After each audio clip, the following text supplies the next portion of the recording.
আমরা অনেকেই পাখি টেম করতে চাই। তো পাখি টেম করার পূর্ব শর্ত হলো আপনাকে পাখির সাথে প্রচুর সময় দিতে হবে।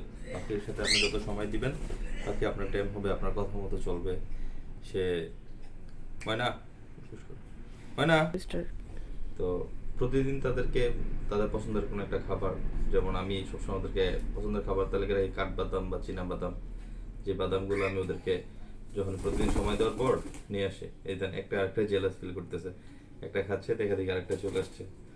তো এইভাবে ওদেরকে প্রথমত আপনার হাতে নিতে হবে। প্রথমত আপনাদের ওদের খাঁচায় সময় দিতে হবে, খাঁচার সামনে যাবেন, নিজের হাতটা দিয়ে রাখবেন অনেকক্ষণ, বা হাতে পছন্দের কোনো একটা খাবার, ছোলা, ভিজা ছোলা অথবা আপনার এই কাঠবাদাম অথবা এগুলো নিয়ে মনে করেন। আর আপনাকে আগে ওর মন থেকে ভয়টা দূর করতে হবে যে আপনি ওর জন্য ক্ষতিকারক না, বা আপনি ওর জন্য খাবার নিয়ে আসেন পছন্দের, সেই ভয়টা আগে দূর করতে হবে। তখন আস্তে আস্তে ও আপনার ফ্রেন্ড হয়ে যাবে। তো বড় পাখি টেম করতে একটু সমস্যা, কিন্তু আপনার যদি ধৈর্য থাকে এবং ইচ্ছা থাকে তাহলে আপনি টেম করতে পারবেন। আর ছোট পাখি সবচেয়ে টেমের উপযোগী হলো 30 থেকে 35 বা 40 দিনের বাচ্চাটা, যেটা ফিডিং মানে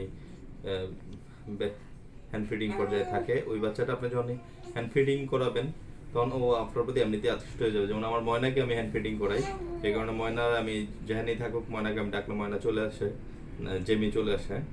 ময়না একটু কম, কারণ ময়নাকে আমি অ্যাডাল্ট কিনেছিলাম। ময়নাকে আমি এখন পরবর্তীতে ট্যাম করছি। তো এখানে ময়না একটু রেসপন্স কম নেয়, কিন্তু জেমি প্রপার রেসপন্স নেয়। জেমিকে আমি জেনে রাখি, যদি ডাকি জেমি চলে আসে।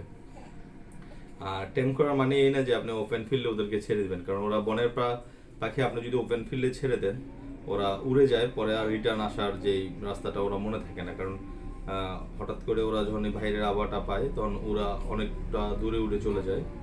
তো এই জন্য যদি আপনি মানে একেবারে পোষ মানান বা বাইরে ছাড়ার মতো করতে চান তাহলে হ্যান্ড ফিডিং বেবিটাকে আপনাকে টেম করতে হবে। তাও রিস্ক থাকে, কারণ ওরা অ্যাকচুয়ালি পথ ভুলে যায়, বাসায় আসার মতো আর সেই পথটা ওরা খুঁজে পায় না, বা বাসায় ল্যান্ড করার মতো যে যে সিস্টেম ওরা ওটা বুঝতে পারে না, যে কারণে আপনার বাসার আশেপাশেই থাকে কিন্তু বাসায় আসে না। তো অনেক সময় কাকে, চিলে এগুলো আক্রমণ করে এগুলো মেরে ফেলে যদি আপনি ওইটারে না ধরতে পারেন। তো ট্যাম অ্যাকচুয়ালি মানুষের ধৈর্যের উপর ডিপেন্ড করে। আপনি যতটুকু ধৈর্যশীল থাকবেন পাখি আপনার তত ট্যাম হবে, আপনার কথা মতো চলবে। যেমন আমার জেমিকে আমি যা নির্দেশ দিই মোটামুটি জেমি তাই শোনে। ময়নাও শোনে, কিন্তু ময়না একটু কম শোনে, জেমি একটু বেশি শোনে। তো আপনারা যদি টেম করতে চান সব সময় 30 থেকে 35 দিনের বাচ্চা, হ্যান্ড ফিডিং বাচ্চাগুলো কালেক্ট করবেন। এবং এই যে ময়না, জেমি, জেমিন আসো, জেমিন আসো আসো। হ্যাঁ,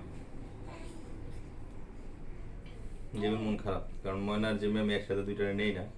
তো হঠাৎ করে একসাথে দুইটা নেওয়ায় জেমির মনটা খুব খারাপ, কারণ ওরাও জেলাস ফিল করে, কারণ চায় না ওদের ভালোবাসার মানুষটা অন্য কাউকে আদর করুক বা ভালোবাসুক। কারণ আমার চুল অবস্থা বাড়া যাচ্ছে।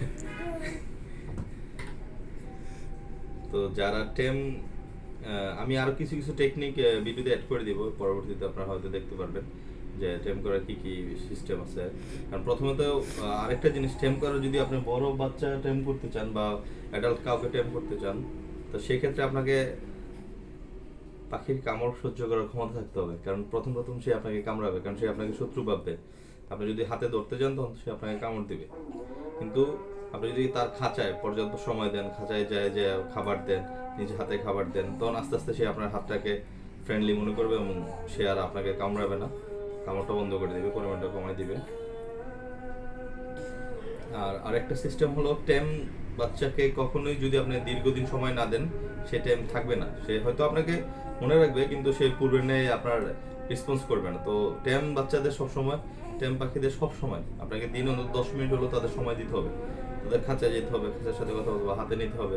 তাইলে আপনার ওই অভ্যাসটা থেকে যাবে। আর না হলে পরবর্তীতে ওরা যদি আপনার ওপেন খাঁচাতে ছেড়ে দেন, ওই খাঁচার অভ্যাসটা হয়ে যাবে, তখন আপনার টেম থাকবে না। ও তখন মনে করেন যে নর্মাল পাখির মতো রেসপন্স করবে। আর টেম বাচ্চারা, অনেকে ধারণা যে টেম পাখি ডিম বাচ্চা করে না, এটা ভুল। কারণ টেমরাও আপনার জোড়া নেয় এবং ডিম বাচ্চা করে। তো আমি আমার যখন ডিম বাচ্চা আসবে তখন আমি আপনাদেরকে পরবর্তীতে দেখাবো। আর সবার কাছে দোয়া চাচ্ছি যে আমি দেশি পাখাল। আমি মূলত পাখি প্রেমী, আমি ছোট থেকেই পাখির প্রতি আসক্ত। ফ্যামিলির অনেক জর্জাপটার পরেও আমি পাখি পালা বন্ধ করি না, যে কারণে ফ্যামিলিতে অনেক কথা শুনতে হয়। আর আর আমি প্রাকৃতিক উপায়ে পাখিদের চিকিৎসাগুলো করে থাকি, আমি কখনো মেডিসিনটা ব্যবহার করি না।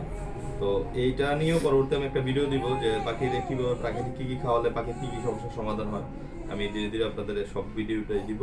আপনারা আমার চ্যানেলের সাথে থাকুন, দোয়া করবেন আমার জন্য। আর দেশি পাখাল আপনি আমার একটা পেজও আছে, M একটা ইউটিউব চ্যানেল আছে। এসব ইউটিউব চ্যানেলে আপনি পাখি সম্পর্কে আরও বিস্তারিত তথ্য জানতে পারবেন। সবাই ভালো থাকবেন, আসসালামু আলাইকুম।